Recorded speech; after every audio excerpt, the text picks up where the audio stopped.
Récemment, nous avons aménagé la terrasse et j'ai dit en fin de vidéo vouloir installer un banc sous cette fenêtre pour que nous puissions nous y asseoir et que les chats sautent plus facilement de la fenêtre au banc, puis à la terrasse.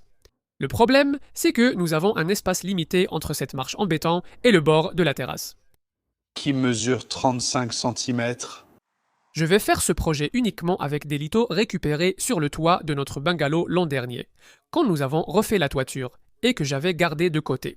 Plus tard dans la vidéo, j'expliquerai le coût d'un tel projet avec des lithos de toit neuf, et vous verrez que c'est vraiment bon marché. Mes lithos mesurent 38 par 25 mm, mais vous pouvez aussi trouver des lithos de 50 par 25 mm, ce qui vous donnerait un banc encore plus massif. Je veux que les pieds de mon banc soient évasés à 10 degrés, donc la majorité des découpes devront être faites avec cet angle. Des plans et une liste de découpes sont disponibles pour ce projet, lien dans la description ci-dessous. Le banc est composé de 5 éléments différents. Le premier élément est la pièce du dessus, qui reçoit un angle de 10 degrés à chaque extrémité. Le deuxième élément est la pièce de pied, à couper aussi à 10 degrés à chaque extrémité.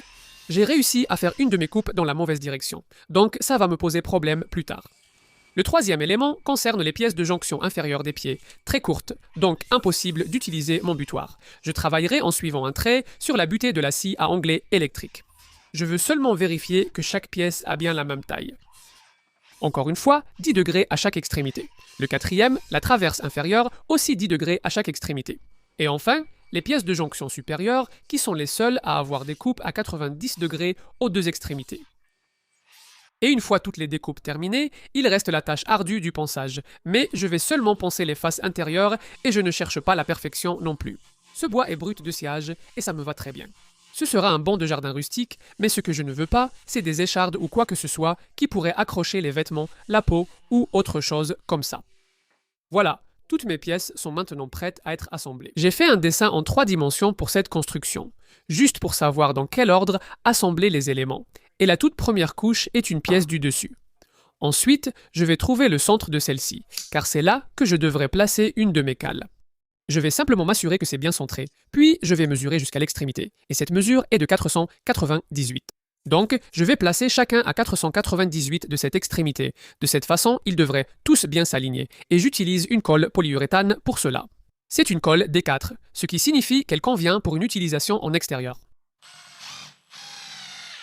Je vais simplement utiliser quelques-uns de ceux-ci comme cale provisoire, ce qui va m'aider à positionner mes pieds et je dois juste m'assurer que mes pieds sont inclinés dans la bonne direction. Je n'ai mis qu'une vis en haut des pieds pour l'instant, car ils pourraient être repositionnés. Je viens aussi de réaliser que j'ai coupé les angles dans le mauvais sens. J'ignore ça pour l'instant, on verra plus tard. Quel idiot!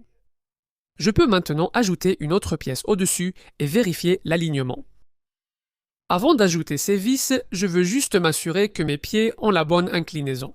Donc, je vais positionner mes pièces du bas des pieds et maintenant je peux placer ma traverse inférieure et simplement m'assurer que les pieds sont bien positionnés. Et ça a l'air à peu près correct, donc je n'étais pas loin et maintenant je peux coller cette pièce.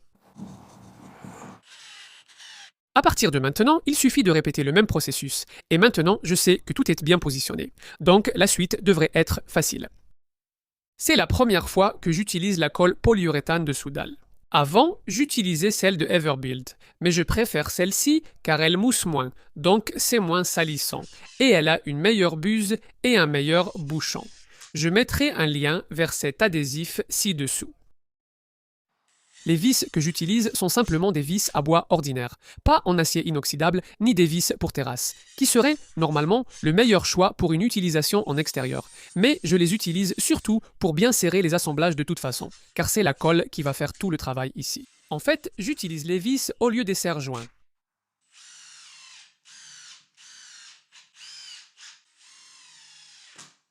Je décale aussi toutes mes vis pour éviter qu'elles touchent celles du dessous, comme ici.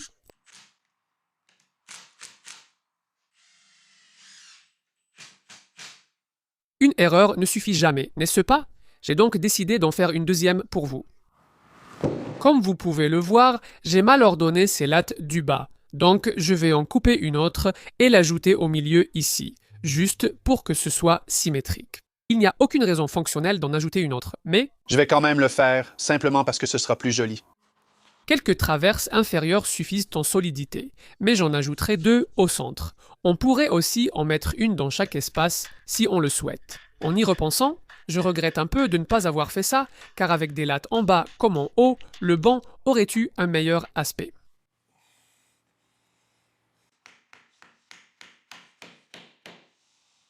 J'ai tout de même réussi à installer celle-ci aussi. Bon, essayons-le.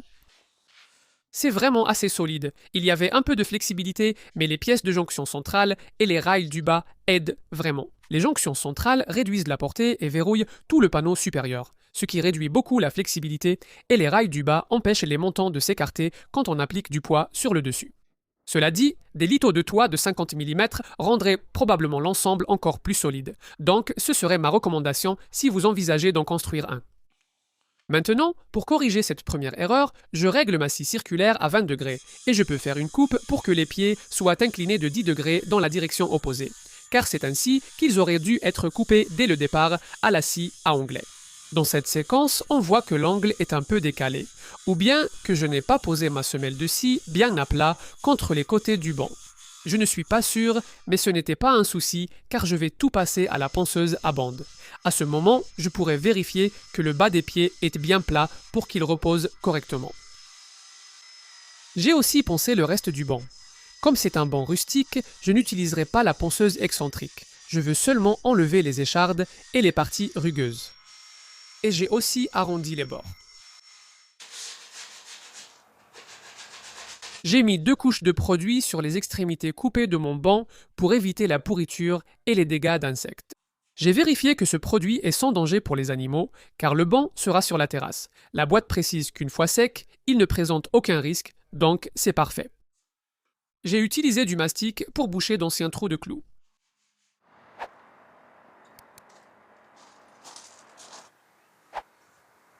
J'applique une teinture pour bois extérieur. La couleur est chêne foncé et la couvrance est vraiment bonne, donc une seule couche suffit ici. Et je vais ajouter des pièces en plastique en dessous. En fait, ce sont des butées de porte en plastique, mais elles vont surélever le banc du sol pour qu'il n'absorbe pas l'humidité. Donc, il fonctionne bien comme banc, mais est-ce que ça sert aussi de passage plus facile vers la terrasse pour les chats? Essayons d'abord avec Hazel. C'est typique de Hazel, elle ne fait confiance à rien. Essayons maintenant avec Mickey. Et ça, c'est typique de Mickey. Il fait confiance à tout. Vous pouvez construire ce banc avec seulement 7 lithos de toiture de 3,6 mètres. Pour celle de 50 par 25 mm, si vous allez chez n'importe quel marchand de bois qui propose des lithos traités sous pression, vous pouvez vous attendre à payer environ 3 livres 60 par litho. Les prix varient selon le lieu, mais cela fait seulement 25 livres 20 pence. Acheter dans un grand magasin de bricolage coûte presque le double. Comptez environ 7 livres par litho, soit environ 49 livres au total. Ajoutez le coût de la colle, du produit de traitement et des vis si besoin, et vous dépenserez environ 25 livres de plus. Les plans et la liste de découpe sont accessibles via le lien dans la description si vous voulez en fabriquer un. La construction a été très rapide. Cela m'a pris 5 heures et ne m'a rien coûté, car j'ai utilisé des matériaux déjà disponibles.